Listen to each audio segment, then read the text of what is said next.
In 1967, one of country music's biggest stars crawled into Nickajack Cave in Tennessee, intending to die. Instead, he experienced something so profound that it completely transformed his life. The story of Johnny Cash is just one of many legendary country artists who traded the spotlight for something they considered far more precious. From near-death experiences to profound spiritual awakenings, these are the fascinating journeys of country stars who left fame for faith. And while Cash's cave experience might seem dramatic, wait until you hear about the country legend who walked away at the absolute peak of her career. Before he became known as the Man in Black, Johnny Cash was drowning in a sea of addiction. His meteoric rise in the 1950s brought him everything money could buy, but it came with a price. While hits like I Walk the Line and Ring of Fire were topping the charts, Cash was spiraling deeper into a world of amphetamine addiction. The pills kept him going through grueling tours and recording sessions, but they were slowly destroying everything he held dear. By 1967, Cash had hit rock bottom. The once unstoppable force in country music was now a shell of himself, walking the grounds of Nickajack Cave near Chattanooga. His marriages were in shambles, his health was failing, and his career was hanging by a thread. Much like another country star we'll meet later who found God during his darkest hour with alcohol, Cash was about to experience something that would change his life forever. His intention that day wasn't to explore. It was to crawl deep into the cave system and never return. As he ventured deeper into the darkness, something extraordinary happened. Cash later described experiencing a profound spiritual awakening, a moment when he felt God's presence in the pitch-black cave. The darkness that had consumed his life for so long suddenly gave way to an overwhelming sense of purpose. This encounter would spark a transformation that makes today's celebrity faith journeys pale in comparison. That moment in Nickajack Cave marked a turning point. With the support of June Carter, who would soon become his wife, Cash began the arduous journey of recovery. But this wasn't just about getting clean. It was about finding a new purpose. The Man in Black emerged from that cave with a different mission, one that would influence generations of musicians to come. In the years that followed, Cash's music took on a new dimension. While he never completely abandoned his outlaw image, his focus shifted towards spreading a message of hope and redemption.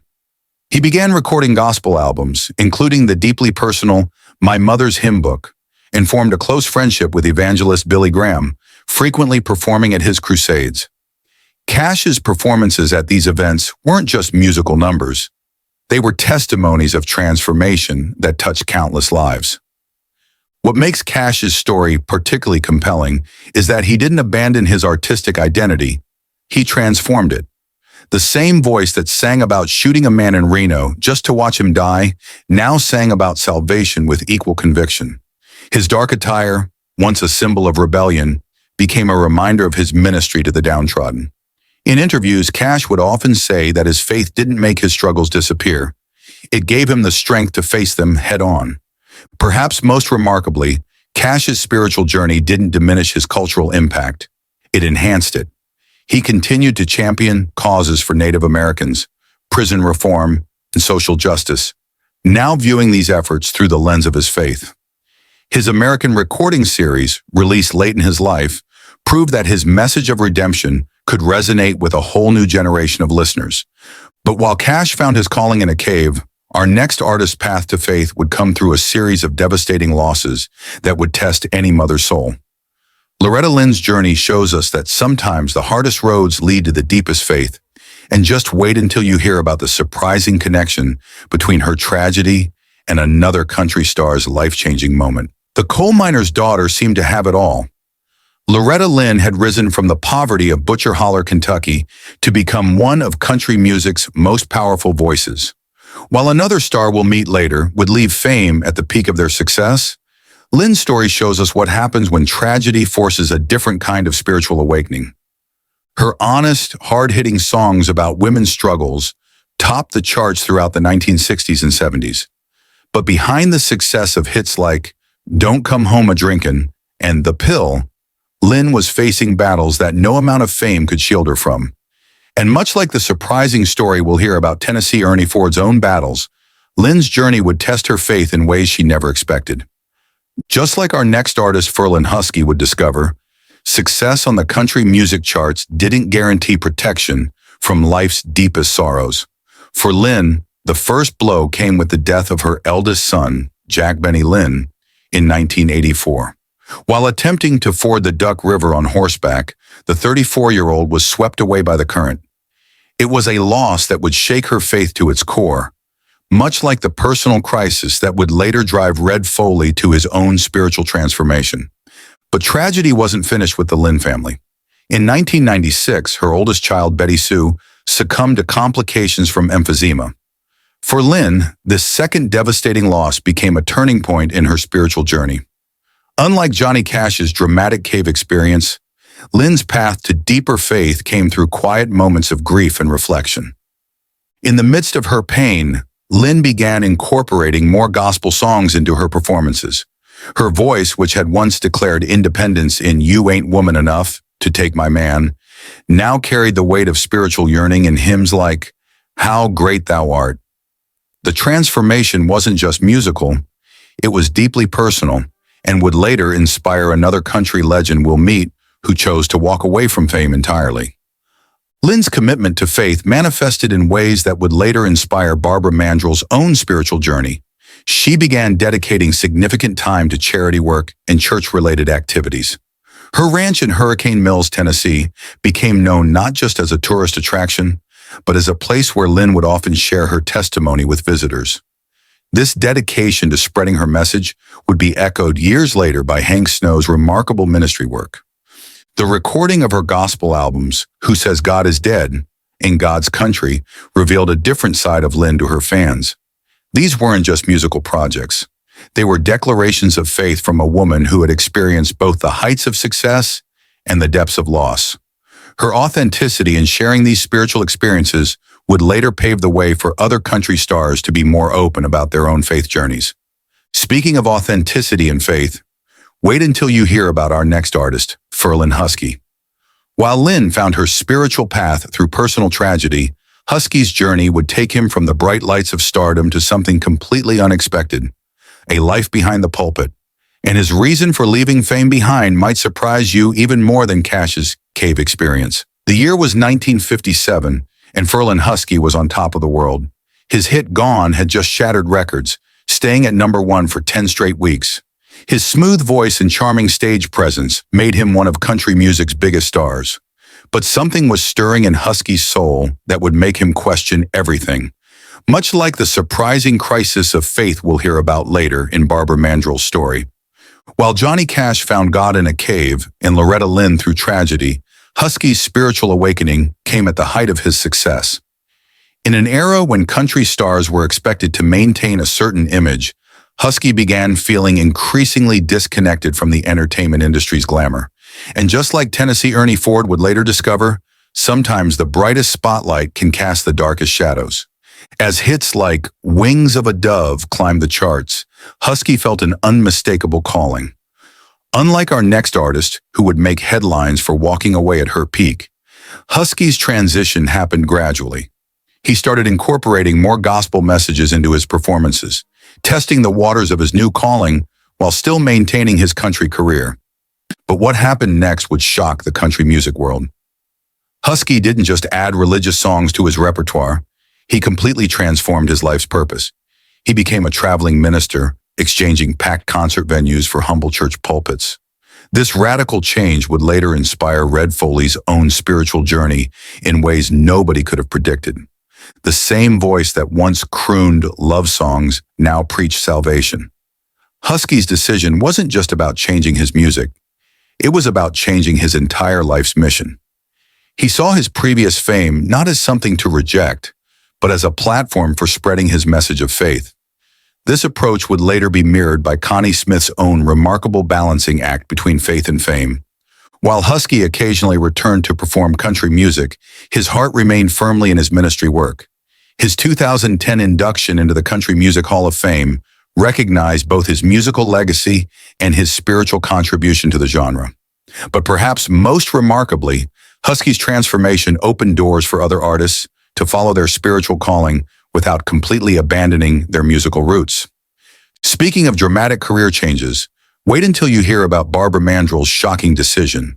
While Husky gradually transitioned from stage to pulpit, Mandrell's choice to walk away from fame would come at a moment nobody expected, and for a reason that would leave the country music world speechless. In 1997, Barbara Mandrell made an announcement that stunned the country music world.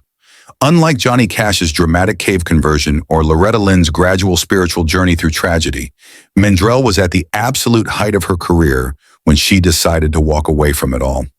As one of the only women to ever win CMA's Entertainer of the Year award twice, Mandrell had achieved what seemed impossible. Her hits like Sleeping Single in a Double Bed and I Was Country When Country Wasn't Cool had made her a household name. She had her own television show, Barbara Mandrell and the Mandrell Sisters, and was selling out venues across the country. Much like Hank Snow's story that we'll hear about later, Mandrell had fought her way to the very top of country music, which made her decision even more shocking.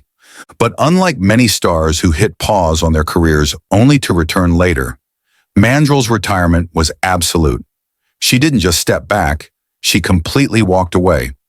Even more surprisingly, she sold every musical instrument she owned, including the steel guitar that had launched her career as a child prodigy. This wasn't just a break from music, it was a complete surrender to a different calling. While some speculated about hidden scandals or health issues, the truth was far more profound. Much like our next artist who would find an unexpected path to ministry, Mandrell felt a clear calling to focus on her faith and family. She later revealed that the decision came after intense prayer and reflection, feeling that God was directing her to a new chapter in life. In the years following her retirement, Mandrell's dedication to her faith only grew stronger. Unlike Red Foley, whose story you'll hear shortly, who balanced his spiritual journey with occasional returns to performing, Mandrell never looked back at her entertainment career. She became actively involved in her church and charity work, using her platform to share her testimony rather than her music. But here's what makes Mandrell's story truly unique, and wait until you hear how it connects to our next artist's journey. She found more peace in walking away from fame than she ever had while achieving it. When asked if she missed performing, Mandrell's answer was always the same, not for 1 second. This certainty in her decision would later inspire countless other artists facing similar crossroads. Speaking of life-changing decisions, wait until you hear about Hank Snow's remarkable transformation. While Mandrell walked away at her peak, Snow's journey would take him down an entirely different path, one that would combine his musical talents with a mission that even his biggest fans never saw coming. Known as the Singing Ranger, Hank Snow's journey from Nova Scotia orphan to country music legend seemed like a fairy tale. His hit I'm Moving On spent an unprecedented 21 weeks at #1, and his distinctive voice made him one of the most recognizable stars in country music. But much like Tennessee Ernie Ford's story that we'll hear later, Snow's greatest transformation would come when he seemed to have it all. Unlike Barbara Mandrell's sudden departure from the spotlight, Snow's spiritual awakening came gradually, woven through the fabric of his 5-decade career. The man who had escaped an abusive childhood to find fame would discover that his true calling wasn't just in music, it was in helping others who shared his painful past. While Johnny Cash found his redemption in a cave, Snow found his purpose in the eyes of troubled youth. His own experiences of childhood abuse and poverty led him to establish the Hank Snow Foundation for the Prevention of Child Abuse.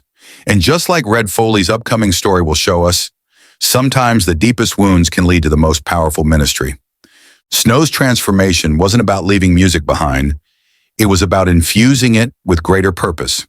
He began incorporating more gospel songs into his performances, but unlike Ferlin Husky's complete shift to ministry, Snow found a way to bridge both worlds. His foundation became a beacon of hope, using his platform to shine a light on issues others preferred to keep in the shadows. What made Snow's spiritual journey unique was how he used his influence. While still performing hits like I Don't Hurt Anymore and The Golden Rocket, he channeled his success into helping others. His work with underprivileged youth would later inspire Connie Smith's own approach to balancing faith and fame, as you'll soon discover. But perhaps most remarkably, Snow's late-life devotion to faith and charity work didn't diminish his musical legacy. It enhanced it. The same determination that had carried him from poverty to the Grand Ole Opry now drove him to make a difference in the lives of countless children. His commitment to both his music and his mission showed that sometimes the most powerful ministry doesn't require choosing between faith and fame. Speaking of powerful transformations, wait until you hear about Red Foley's journey. While Snow found his calling in helping troubled youth, Foley's path to faith would come through a personal tragedy so profound that it would change not just his life, but the entire landscape of gospel music and country entertainment. Before Elvis Presley recorded his first gospel song, Red Foley was already blazing that trail. His hit Peace in the Valley didn't just top the charts, it revolutionized how country music approached gospel themes. But unlike Johnny Cash's dramatic cave conversion, Foley's path to deeper faith would come through a heart-wrenching personal loss that even his greatest success couldn't heal. In the 1940s and 50s, Foley seemed unstoppable. Chattanooga Shoe Shine Boy and Smoke on the Water made him one of the biggest stars of his era. His weekly appearances on the Ozark Jubilee television show brought country music into millions of homes across America. But behind the success lurked a battle with alcoholism that would parallel Tennessee Ernie Ford's own struggles, which we'll explore in our next story. Like many stars of his era, Foley struggled to balance his public persona with his private demons. The pressures of fame, constant touring, and personal expectations drove him deeper into alcohol dependency. Much like Hank Snow's story we just heard, Foley's outward success masked inner turmoil that would eventually lead to a profound transformation. Everything changed for Foley when his wife died suddenly in 1951. Much like Loretta Lynn's response to tragedy years later, Foley's grief drove him deeper into his faith. But unlike Lynn's gradual spiritual journey, Foley's transformation was immediate and dramatic. The man who had been known for his drinking problems suddenly found himself on his knees seeking a higher purpose. What happened next would influence generations of country artists. Foley began focusing intensely on gospel music, but with a twist that would later inspire Connie Smith's own unique approach to spiritual songs. He didn't abandon his country roots. Instead, he found a way to merge both worlds. His recording of Peace in the Valley became the first gospel song by a country artist to sell 1 million copies, opening doors that would change the landscape of country music forever. The same voice that had once sung Tennessee Saturday Night now carried messages of hope and redemption. But unlike Ferlin Husky's complete transition to ministry, Foley maintained his presence in mainstream country music while increasingly incorporating spiritual themes. This delicate balance would later become a blueprint for other artists seeking to express their faith without leaving their musical roots behind. What made Foley's transformation particularly powerful was its authenticity. Unlike some artists who simply added gospel songs to their repertoire, Foley's spiritual journey was evident in every aspect of his life. He became known for counseling other performers struggling with addiction, creating a legacy of compassion that went far beyond his musical achievements. Foley's legacy is unique among country music's spiritual journeys. He became the first person inducted into both the Country Music Hall of Fame and the Gospel Music Hall of Fame, an achievement that speaks to his remarkable ability to bridge both worlds. His influence on gospel music and country entertainment can still be felt today, paving the way for countless artists to openly express their faith through their music. But while Foley found his calling in bringing gospel music to the masses, our next artist, Connie Smith, would take a different approach to balancing faith and fame. And just wait until you hear how her story connects to a modern country legend in a way that nobody could have predicted. When Connie Smith burst onto the country music scene in 1964, Once a Day didn't just top the charts. It shattered records as the longest-running #1 hit by a female country artist. But unlike Barbara Mandrell's dramatic exit from fame or Red Foley's transformation through tragedy, Smith's story shows us something entirely different. What happens when faith and fame walk hand in hand from the very beginning? While other stars we've met found their spiritual path through crisis or dramatic conversion, Smith's faith was woven into the fabric of her career from day one. Much like Tennessee Ernie Ford's story that we'll hear next, she never saw a conflict between her Christian beliefs and her country music career. But it was how she maintained this balance that would set her apart from her peers. In an era when many artists kept their religious beliefs private, Smith took a bold stance. She began including gospel songs in every performance, not as an afterthought, but as a central part of her shows. Unlike Johnny Cash's post-conversion gospel albums or Loretta Lynn's spiritual songs after her losses, Smith's religious music was simply part of who she'd always been. But what makes Smith's story particularly fascinating was her marriage to Marty Stewart, a union that would connect her to modern country music in an unexpected way. Stewart, 17 years her junior, had been a fan of Smith since he was a child. Their shared faith became the foundation of both their marriage and their musical collaboration, proving that authentic spiritual connections could bridge even generational gaps in country music. As the years passed, Smith made a decision that echoed aspects of both Ferlin Husky and Hank Snow's journeys. She chose to reduce her touring schedule, but unlike them, it wasn't to focus solely on ministry. Instead, she found a unique balance between family, faith, and music that would influence a whole new generation of artists. Her approach to balancing faith and fame became a blueprint for future stars. Unlike those who felt they had to choose between spiritual fulfillment and musical success, Smith showed that authenticity in both areas was possible. She never needed a dramatic conversion story because she had something equally powerful: unwavering consistency in her faith. In many ways, Smith's story represents a different kind of testimony, one that shows how faith can be a steady foundation rather than a dramatic turning point. While others found God through crisis or conversion, Smith's lifelong dedication to her beliefs proved just as transformative in its own way. Speaking of transformative journeys, wait until you hear about Tennessee Ernie Ford's remarkable story. While Smith maintained her balance of faith and fame throughout her career, Ford's path would take him from the depths of personal struggle to heights of spiritual influence that would change gospel music forever. Tennessee Ernie Ford's booming baritone made 16 tons more than just a hit. It became an anthem for working-class America. But unlike the sudden conversions of Johnny Cash or the lifelong faith of Connie Smith, Ford's spiritual journey would take him down a path that would revolutionize gospel music in ways nobody could have predicted. While Red Foley had opened the door for gospel and country music, Ford would blow that door right off its hinges. His 1956 album, Hymns, didn't just top the country charts. It stayed on the Billboard charts for an astounding 277 consecutive weeks, something no other faith-based album had ever achieved. But behind this monumental success lay a story of personal struggles that would rival any of our previous artists' journeys. Like Hank Snow and Ferlin Husky before him, Ford understood the weight of fame's burden.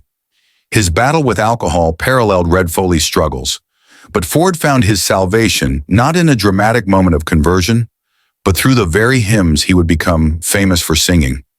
Each gospel song became a personal prayer, a testimony of faith that resonated far beyond the church walls. What set Ford apart was his ability to reach audiences that traditional gospel singers couldn't touch. That same voice that had made the Shotgun Boogie a hit now brought spiritual classics like The Old Rugged Cross to mainstream audiences. Unlike Barbara Mandrell's complete withdrawal from music or Loretta Lynn's gradual shift toward gospel, Ford found a way to transform his entire musical identity while maintaining his broad appeal. The impact was unprecedented. Ford's gospel recordings didn't just sell well, they changed how America consumed religious music. His Christmas shows became annual traditions in millions of homes, bringing sacred songs to secular audiences in a way that hadn't been done before. While others might have seen this commercialization of gospel music as controversial, Ford saw it as his ministry. His later years brought both triumph and trial. The same struggles with alcohol that had plagued his early career returned, but like Cash before him, Ford's faith remained his anchor. His story became a powerful testimony to both the challenges and rewards of living out one's faith in the public eye. When Ford passed away in 1991, he left behind more than just a musical legacy. His Grammy Lifetime Achievement Award recognized not just his contributions to country music, but his role in bringing gospel music to mainstream America. Through his influence, the path first blazed by artists like Red Foley became a highway for future generations of artists seeking to express their faith through music.